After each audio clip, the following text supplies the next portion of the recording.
My name is Jeannie Sweeney. I'm the founder of the Above Board Chamber, and we are really excited to have each one of you here today. This meeting means a lot to me and a lot of other people. I was one of those wonderful hurricane victims. It took me almost a year to get back into my house. And we wanted to put a meeting together that was impactful, that we would learn stuff. And I have a reputation basically of being a panelist snob and an MC snob, and today you're gonna see it in motion. Because we handpicked each one of these people here and our wonderful MC because they went through it with us.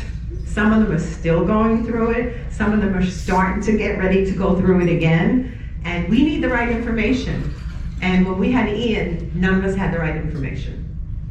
But we're not gonna let that happen this year. And we pray we don't have a storm.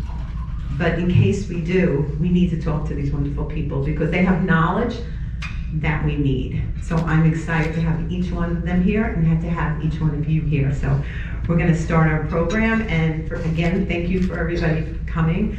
I'm very, very excited about this meeting. And that is true. And he spends a lot of time on Sanibel over the years, the last couple of years, a lot of time, right? Yep, I spent a lot of time on Sanibel, all over the place. Right now, we're down on Alico Road.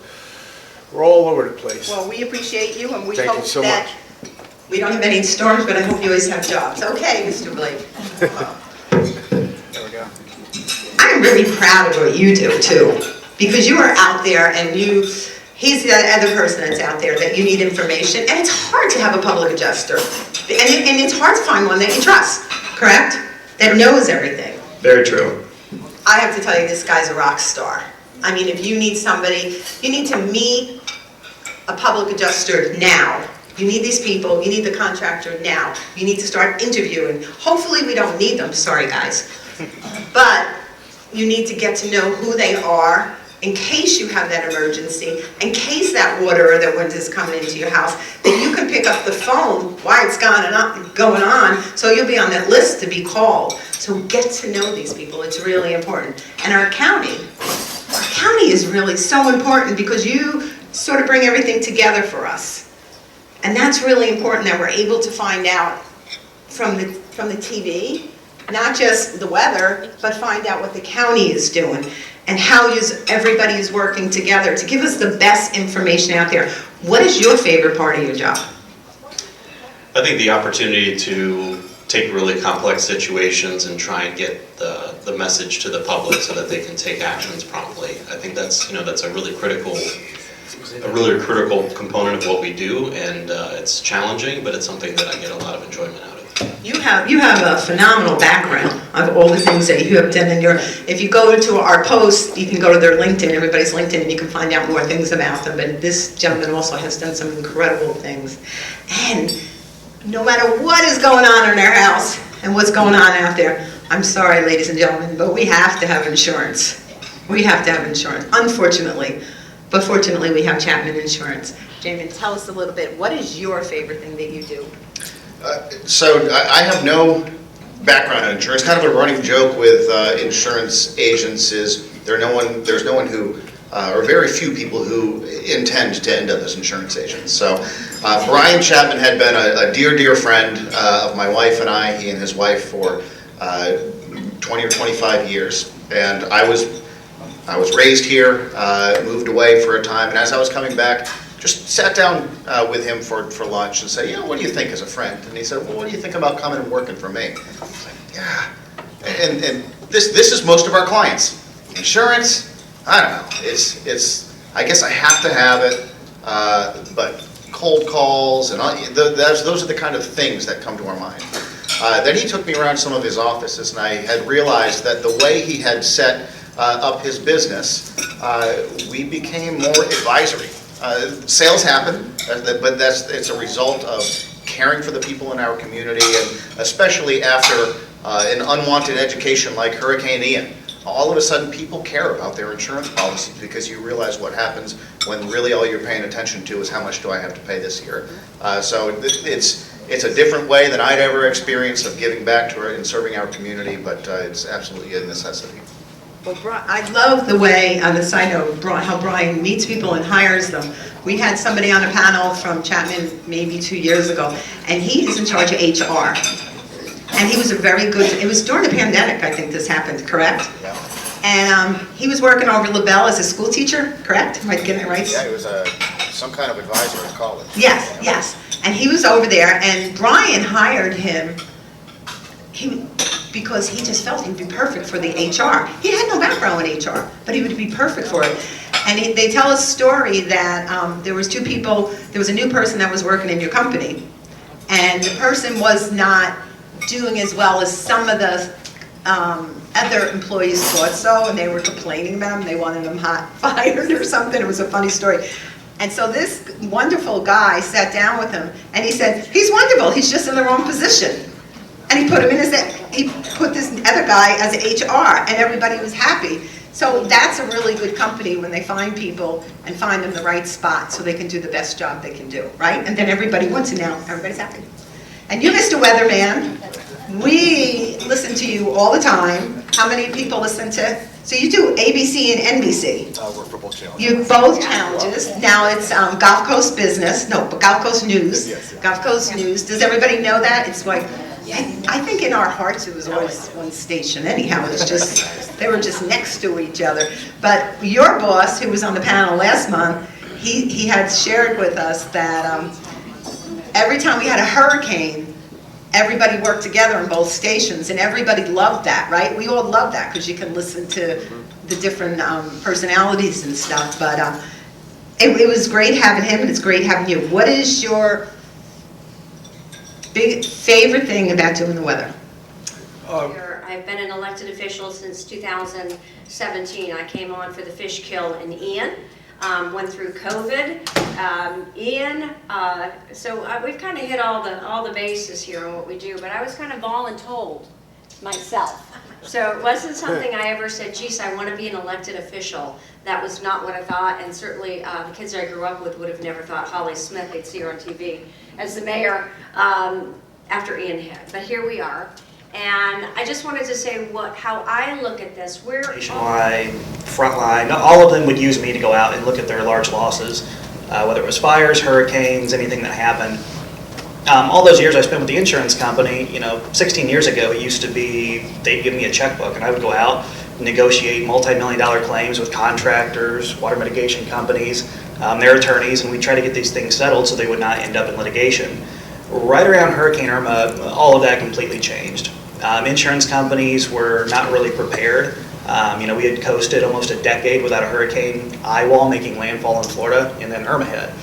And they stripped a lot of that power away. They almost wanted to take everything to litigation because they knew not that many people would want to fight that long. And when I saw everything change and the job I used to have, I felt like the good guy. I'd go out there and settle these claims for homeowners and businesses and hotels. It became all about money and everybody was a number. And I said, hey, I've got enough smarts, I've been in the industry, I can switch to the people side and represent people who are having trouble with these insurance companies. And started the company, we've blown up, we're in 17 different states now. You mentioned hotels. After some of the hurricanes, a lot of our hotel owners were offered less than $1 million and we settled them for $3 to $5 million range. All morning long I've had people up in Columbus, Ohio. A big Wyndham Wingate just got hit by a big tornado. I think they offered $100,000, and our estimate's probably going to be $1.5 to $2 million when it's all said and done. So we see a lot. For us, kind of our specialty is stepping in on these large insurance claims, whether it's residential or commercial, and seeing if the policy was applied correctly and if the estimate was correct and where it should be. Some insurance companies, as the guys over at Chapman know, are much better than others.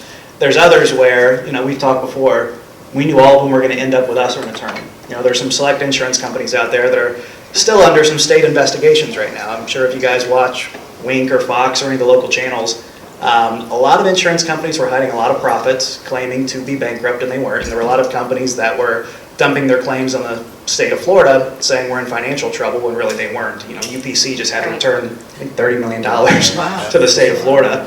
Heritage is under a lot of investigations right now. I actually just filmed a story with Wink the last 2 weeks. I think it'll air next week about UPC and Heritage Insurance. So there's a lot of bad out there, but there are good companies. And there are new companies coming to Florida. But the need for having people in your corner in Florida, it's much different from where I grew up in the Midwest. We have an office, we're working a lot in Kentucky right now.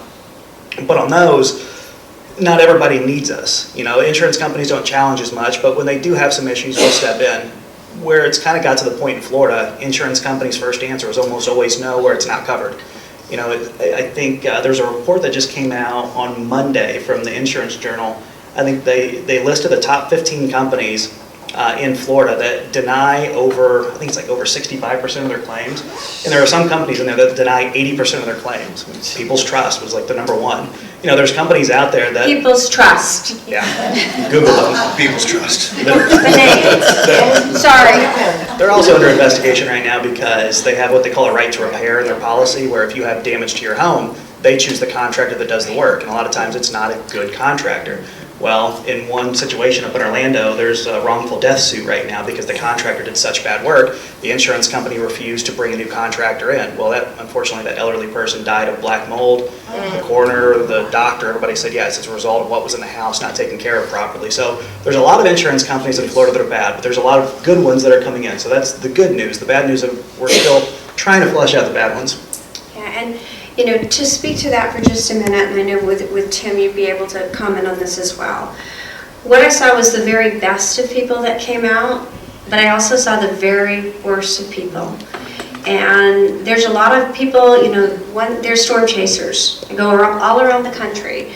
They come in, they've got great salespeople, they come door to door, they want to restore, they want you to sign over your insurance rights to them. Yeah. And They outlawed the AOB, the assignment Yes. of benefits. What does that say? That's slow. AOB, assignment of benefits. Okay. That was outlawed, I think, in 2022. Basically what that was is a contractor could come in and sell you this dream of, hey, you sign with us, give us all the proceeds of your claim, and we'll make the claim right, and we'll fight the claim on your behalf.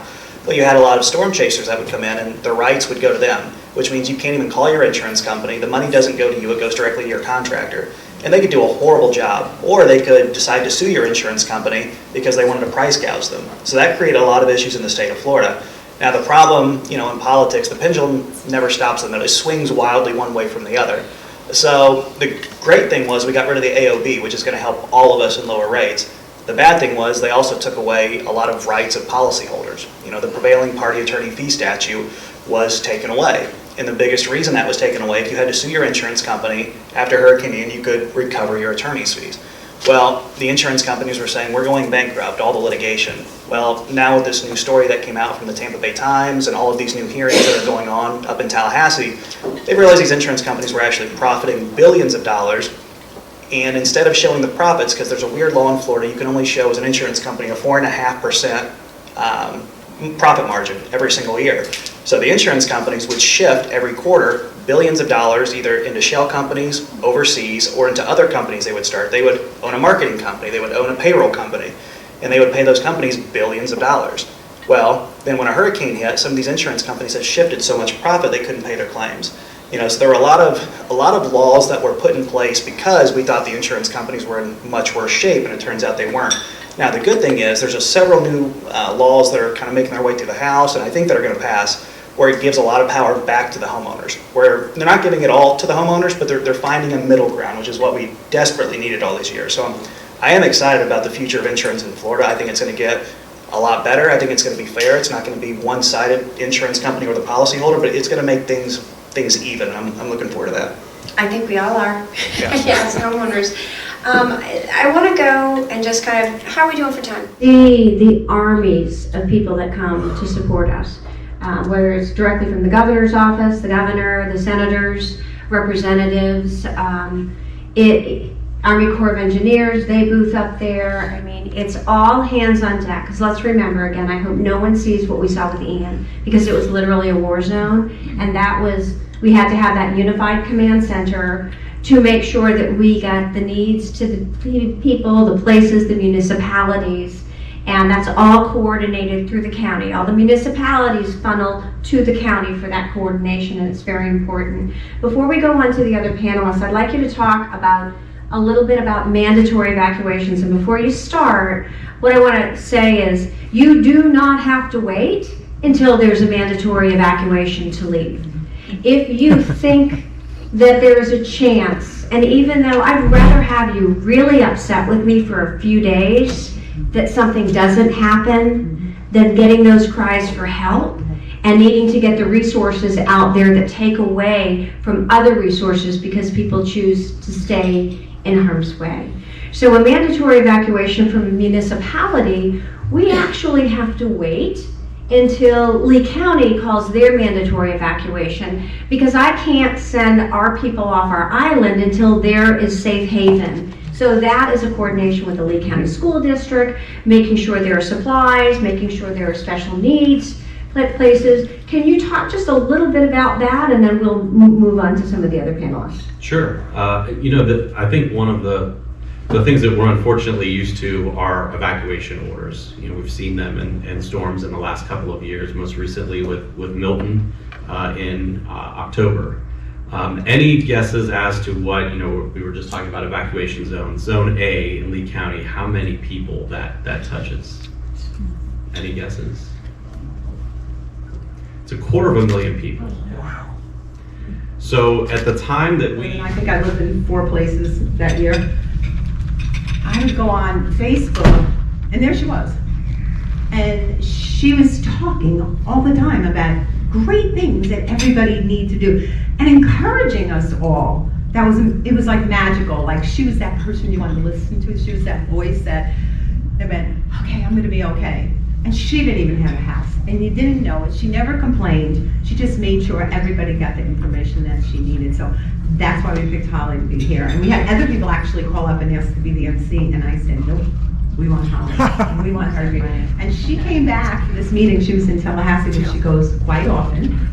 Yes, ma'am. Quite often. And she drove back last night on the phone with me for a while, and just to be here today. So we appreciate you being here. Holly has some pre-written questions that our panelists, for people that are here for the first time, when we ask people to be a panelist, we ask them to send us 4 or 5 questions. The reason we do this, because sometimes when they walk out of places, they say to themselves, I wish somebody asked, so that gives them this opportunity to say the things that they know that you need to learn about. So she has the questions. And as I mentioned earlier, these little pieces